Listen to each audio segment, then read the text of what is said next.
This RV has a combination of features you can find almost nowhere else, basically.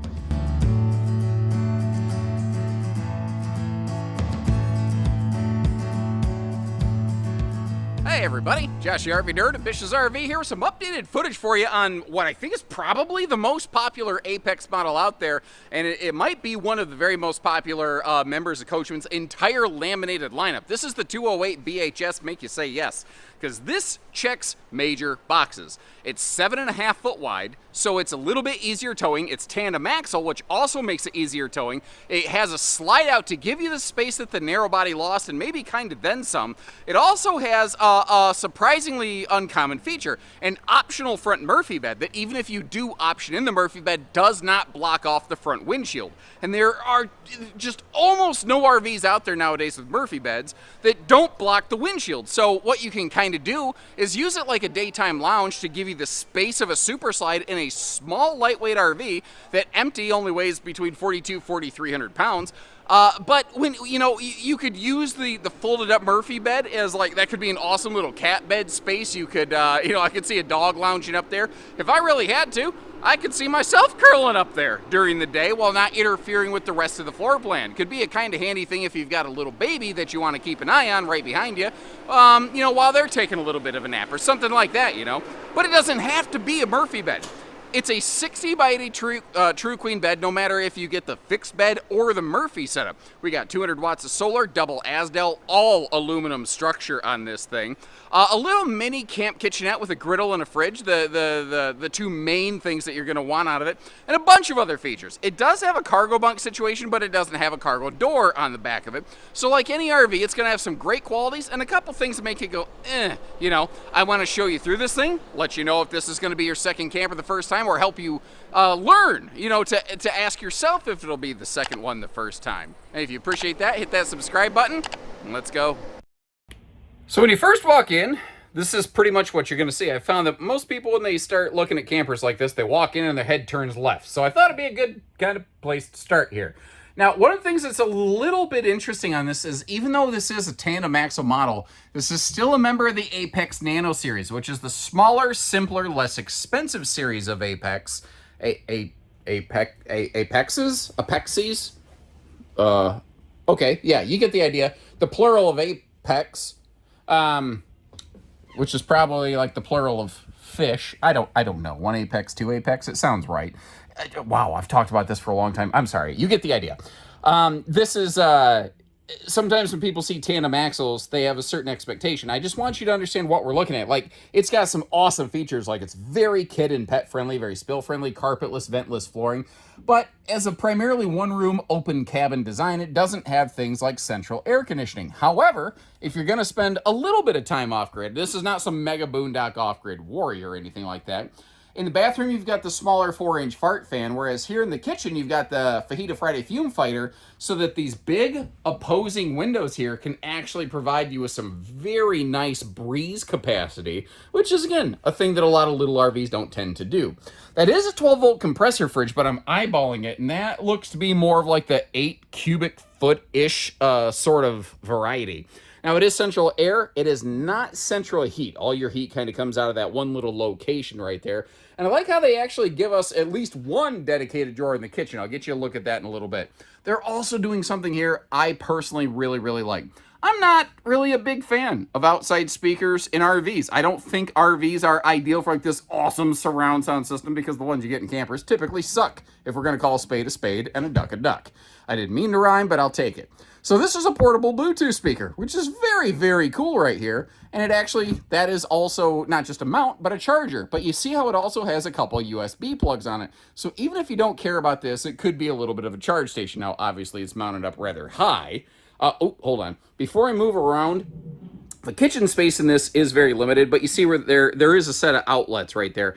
One of the hiccups with this being a lighter weight RV with an 1.5-inch laminated wall is they cannot easily put power outlets into sidewalls. So what you tend to find is a lot of outlets built into, you know, cabinet facing. Like if you look in the bottom left corner of the screen beside that sofa, you see that there's some outlets there. They'll have to do things like that and try to get cute in certain places. Now, what do you think about, this is like a I don't know, naval sort of blue or something like that. It seems like RVs have really become brown and gray, tan and gray, tan and gray, or brown, brown and browner, you know? And RVs every year used to be like red, green, blue, and you had a choice. And not everybody is up for every color combination, but the fact that I haven't seen any sort of color straight from the factory in RVs in so long, it's actually kind of working for me. And overall, it's still pretty light, pretty bright, open and airy, and I'm kind of here for it. Now, speaking of that, there's two things that really help this little RV, I guess maybe three things, help the RV not look and feel so small. Four now that I'm thinking about it. First of all, we do have a miniature barreled ceiling up top here.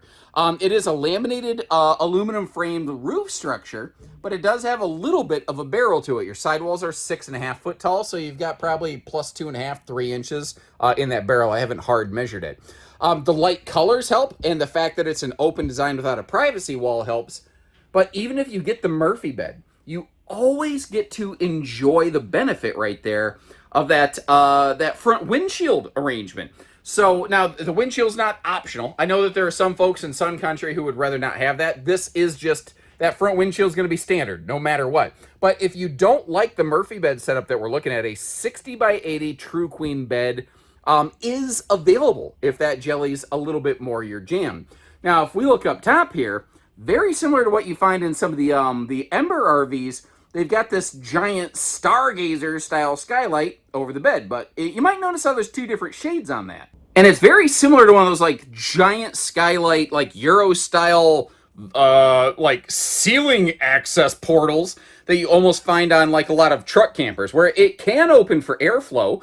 It's got both a day and a night shade, so if you want some fresh air and you want to kind of keep the bugs out, you can do that. You've also got the night shade that when you pull it helps keep the sunlight out of this thing, so you're not frying like an ant under a magnifying glass in here. So it can be airflow if you want it. You can blot the sun out. There's always going to be a little bit of a bleed through, obviously. But down below, whether you go with the Murphy bed that we're looking at or the standard bed, it will always be a 60 by 80 queen. Now, as you see with the Murphy bed, the sofa does stick out a little bit. And I don't like to gloss over things just because they don't look convenient. If you're looking at this, the bottom half of that mattress, it does ride up on the plush couch cushions a little bit. So it's not perfectly level. Here's what I'm guessing, though. As soon as you put any sort of body weight on it, it's going to flatten out. So this is where I like to kind of ask the class, because there are a ton of Apex 208 owners out there. The folks who actually have this RV and you actually use it, have you found the Murphy bed to be fine? Do you use it like a Murphy bed? Did you just put a normal mattress on it? Did you prefer to go without the Murphy bed? If you could share your experiences to help other prospective buyers, I think that would be very cool.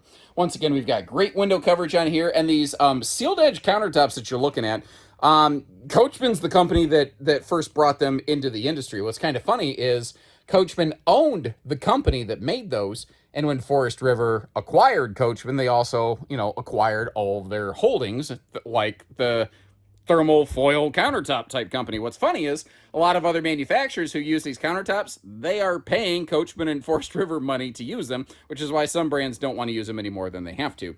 I do like that they made this little step-up slide carpetless here, because that's the last place you want carpet. If you look behind it, you might spot a bit of carpet there, because that's the wheel well. It's not really a walkable space, though, so they cover that with carpet just for, quick, easy cost control sort of purposes. That's what that's doing for us right there. And I will tell you, if you want to sit inside and watch TV all day, this camper sucks.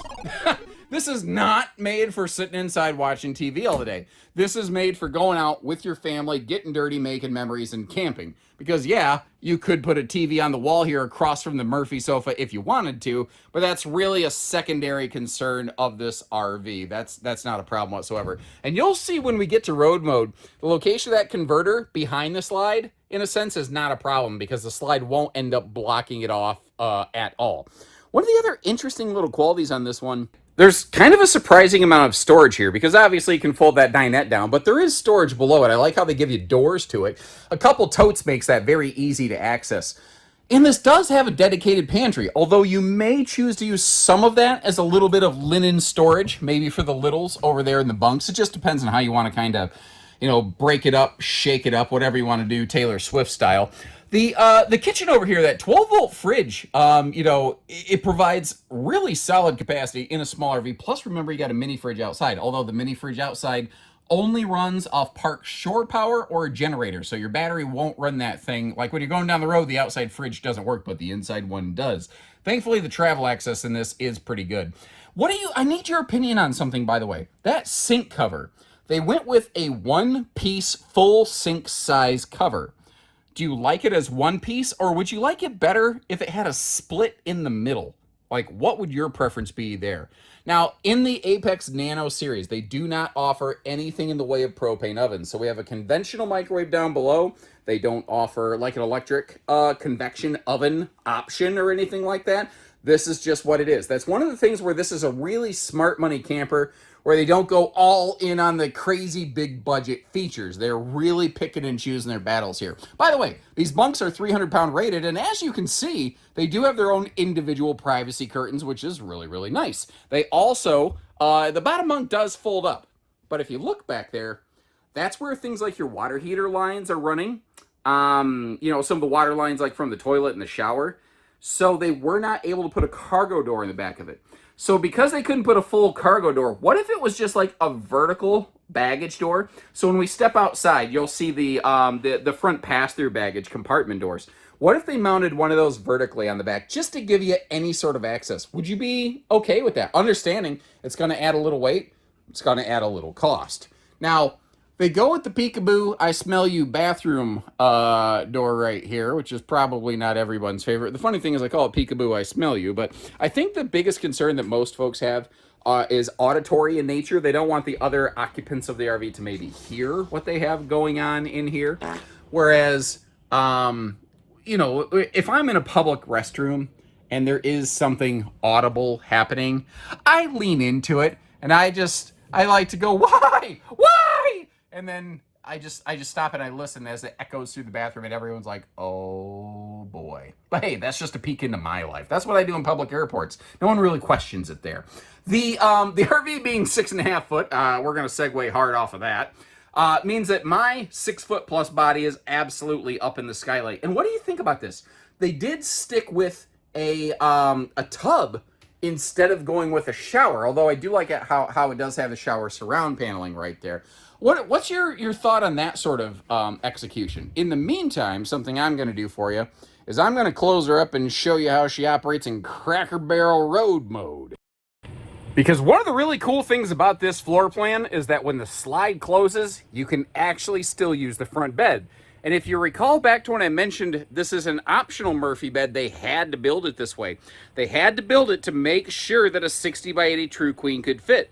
Now, when you get the Murphy bed option, the foam in the cushion squishes up against the slide fascia, so you want to be a little careful when you put it down, and you want to get that you want to get the bed in the up out of the way position when you close or open the slide, just to take some pressure off that Schwintek mechanism right there, because it doesn't like it when there's pressure on only one side and not the other.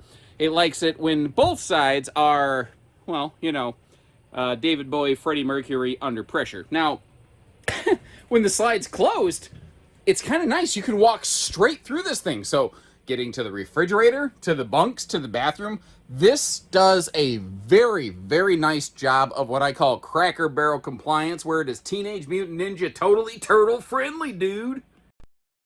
I think one of the other really attractive qualities on this RV, though, are the way that the weights and measures line up on this one. It is not too long, it's not too big, not too heavy, where, you know, you don't need the big, heavy, like really chunky half-ton to be able to handle this thing around.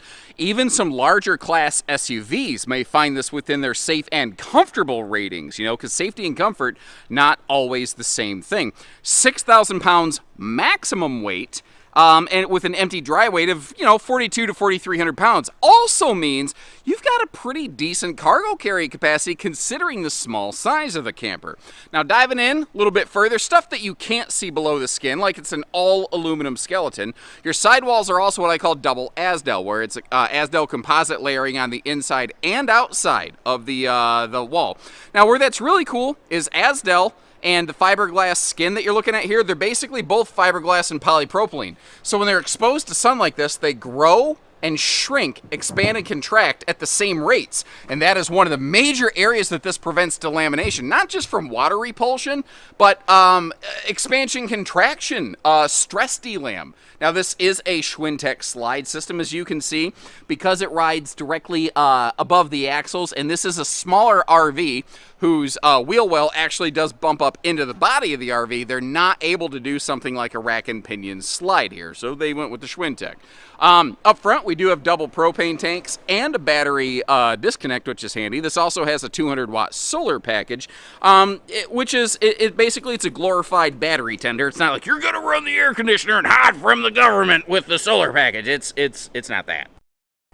And it has a very nicely sized full front pass-through, whether you get the Murphy bed like you see here or not. Now, as I recall, ooh, I don't remember that before. Hold up. That's cool. So their solar controller over here, which is a 30-amp controller, by the way, it's got a USB plug built right on it.